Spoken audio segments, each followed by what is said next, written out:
नमस्कार, मैं हूं ललित पांडे और आपका स्वागत है गेवाड़ न्यूज में। आज हम आए हैं अल्मोड़ा जिले के चकोटिया के कोटुड़ा गांव में। यहां हमारे साथ हैं मदन खुराना जी। खुराना जी, आपका बहुत बहुत स्वागत है गेवाड़ न्यूज में। पांडे जी, आपका भी स्वागत है। हमारे कोटड़ा के चक धनुधार कहते हैं इसमें। बहुत बहुत स्वागत है आपके चैनल को भी। नमन करता हूँ, नमस्कार करता हूँ।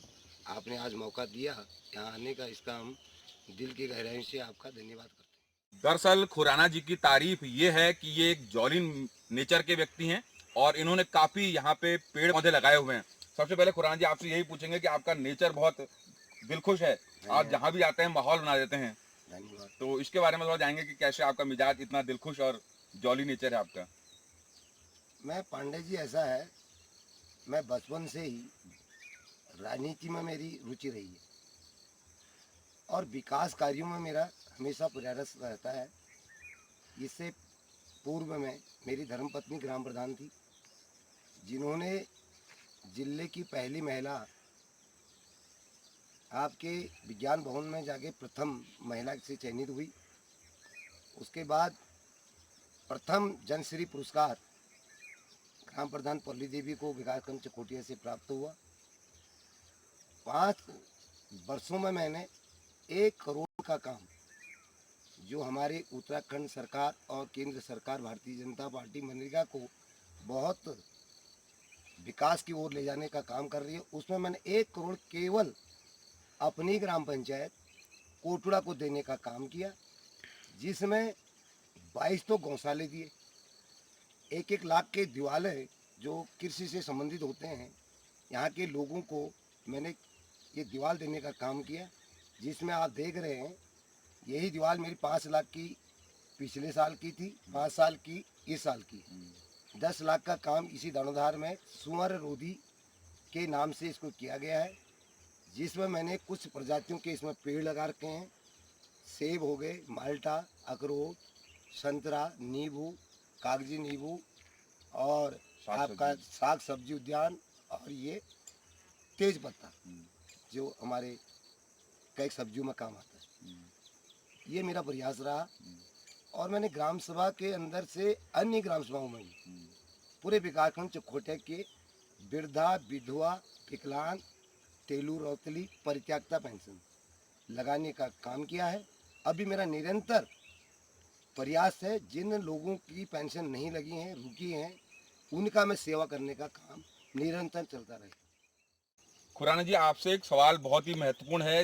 वाकई में आपने विकास कार्य यहाँ पे मैं देख रहा हूँ काफी किए हुए हैं, लेकिन आज के ग्राम प्रधान बिल्कुल रोते हुए हैं, काम नहीं होता है। और लेकिन मैं यहाँ देख रहा हूँ आपने 5-5 लाख की 10-10 लाख की दीवारें तक बना रखी हैं, ऊपर सिंचाई का टैंक बना रखा है, तो ये कैसे संभव हुआ? ये संभव है, अनुभव होना। आज के समय में ग्राम प्रधान को अनुभव होना अति आवश्यकता है। अनुभवहीन प्रधान कामयाब नहीं हो सकते। जिन प्रधानों को अनुभव है, वो लोग अपनी ग्राम सभाओं में काम कर रहे हैं।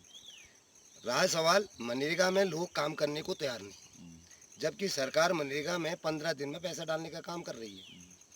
ऐसा नहीं कि पैसा मजदूर का मर रहा है, पैसा आ रहा है, लेकिन मस्टॉल निकालने में दिक्कतें आती हैं ग्राम प्रधानों को।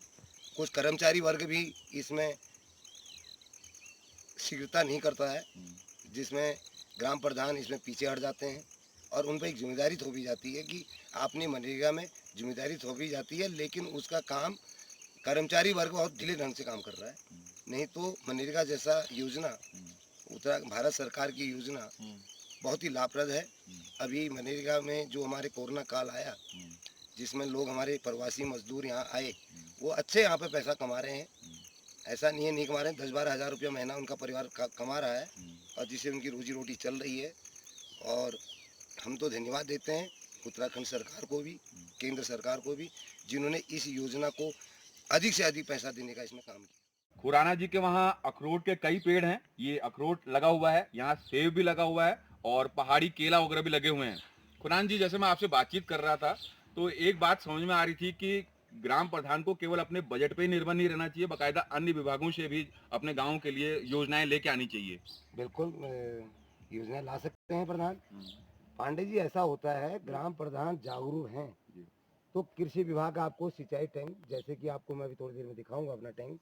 अभी 2.5 लाख का मैं सिंचाई विभाग से भी टैंकी लाया हूँ और सिंचाई विभाग से नहर मिलती है। सिंचाई विभाग बहुत प्रयासरत रहता है।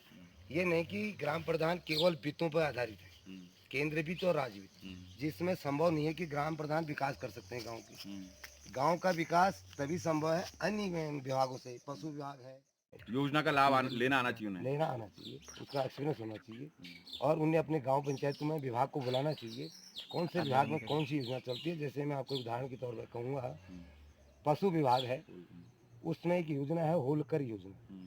आप किसी प्रधान जी से पूछिए कि होलकर योजना किसे कहते हैं। किसी भी हमारे विकास खंड चकोटिया के 95 ग्राम सभाओं में किसी प्रधान को होलकर योजना की जानकारी नहीं, जिसके माध्यम क्या होता है, बीपीएल परिवार एक चुना जाता है, उसको 10 बकरी एक बकरा उस पशु विभाग से मिलता है, जो कि अभी तक मेरी ग्राम पंचायतों में या ग्राम सभाओं में कहीं भी नहीं हुआ हो। तो ये जागरूक प्रधानों को भी होना चाहिए। अब ग्राम पंचायतें जो हैं विधायक निधि पर डिपेंड करते हैं और कोई सांसद निधि पर डिपेंड करते हैं। भाई ग्राम पंचायत और जब विधायक निधि जो होती है, विधायक को खड़ंजे रास्ते बनाने का काम विधायक का नहीं होता है, उसके काम है रोड है, बिजली है और बड़े बड़ी योजना, ये विधायक के अंदर आते हैं। जो स्कूल के भवन हैं, बिल्डिंग है, जहाँ ध्वस्तीकरण हो रहे हैं, उनमें विधायक जी काम करते हैं। जिस प्रकार आपने देखा हुआ इस बीच में कोरोना काल में हमारे यहाँ के दुहार के विधायक महेश नेगी जी ने पूरे दिन, पूरे ये कोरोना काल पिछले साल का हो चाहे इस साल का हो, पूरे लोगों में राशन बांटने का काम किया। तो उसमें भी लोग कहते हैं विधायक जी अपने फंड से थोड़ी दे रहे हैं, अपने घर से थोड़ी दे रहे हैं, और वो तो अपना सरकार 1 करोड़ रुपया दे रही, उसमें से राशन बांट रहे हैं। ये 1 करोड़ रुपया दवाई और मेडिसिन के लिए। ये विधायक जी पहले जब विधायक नहीं थे तब भी वो शादी विवाह में राशन बांटने का काम किया। ये पहले विधायक हैं जो आज दुराट विधानसभा में छाए हुए हैं, प्रतिदिन लगातार वो गांव गांव में घूमने का काम कर रहे हैं। आज का भी प्रोग्राम उनका गर्जिया में है।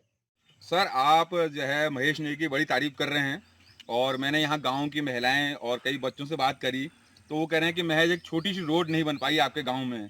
तो इसका कुछ उत्तर आप देंगे सर कि आपने विधायक जी से जिक्र किया था? हाँ बिल्कुल सर, विधायक जी भी यहाँ पे 5-6 बार आ चुके हैं, सभी परिचित हैं, यहाँ की महिलाएं भी। दर्द भरी कहानी है इनकी भी। सिलेंडर भी सिर में लाना पड़ता है, राशन सिर में लाना पड़ता है, कोई छोटा नहीं, 2 किलोमीटर का ये एरिया होता है। विधायक जी ने आश्वासन दिया है और फिर कल सागर भाई साहब ने भी आश्वासन दिया, जी लेकर मैं इसको देख लेता हूँ। संभव हो सकता है 1 आध महीने के अंदर प्रयास होगा कि यहाँ रोड लाने का मैं काम करूँगा। विधायक जी से भी हम इसमें निवेदन करेंगे, यहाँ की पीड़ा को आगे पहुँचाने का काम हम विधायक जी से करेंगे। खुराना जी जो है आप राजनीतिक रूप से भी काफ़ी सक्रिय रहते हैं, लेकिन बार बार जो है कभी आप महेश नेगी के बहुत करीब होते हैं, कभी कुबेर कठायत जी के साथ चले जाते हैं, तो ये राजनीतिक रूप से अच्छे संकेत नहीं माने जाते हैं। हाँ पांडे जी, ये बात आपने सही कहा कि कुबेर सिंह कठायत जी के साथ मैं पिछले चुनाव में, उन्हें मेरे को यहाँ नंदा देवी की कसम डाल दी, जब मुझे टिकट मिलेगा तो आप हमारे साथ दोगे। तो वो खुद ही निर्दलीय टिकट ले आए और महेशदा को मैंने बहुत घुमाया भी था।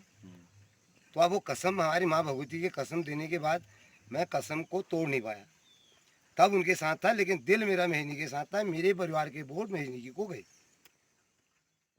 खुराना जी ने सिंचाई के लिए ये टैंक भी बनाया है, इससे पूरे समूचे क्षेत्र की सिंचाई होती है। वाकई में आपने खुराना जी विकास कार्य काफ़ी किए हैं, इसके लिए हम आपकी बहुत तारीफ करेंगे। लेकिन एक महत्वपूर्ण सवाल आपसे पूछूंगा, रोचक सवाल है कि आपका नाम खुराना कैसे पड़ा सर? हाँ पांडे जी, ऐसा हुआ, जी दिल्ली में मुख्यमंत्री मदन लाल खुराना जी होते थे, जी जी जी। तो उसी से मेरे को लोग मदन लाल खुराने के बजाय खुराना जी कहने लग गए, वो नाम फेमस हो गया। वैसे मेरा असली नाम मदन सिंह घुग्त्याल हुआ और मुझे अब मदन सिंह घुग्त्याल से ना जान करके खुराना करके जानने लग गए लोग। जैसे खिमदा को जोगर कहते थे, उसी बाद मदन को खुराना कहते थे। खिमदा नाम खीम सिंह हुआ, वो खीमी जोगर बन गया और मैं मदन सिंह से मदन खुराना बन गया।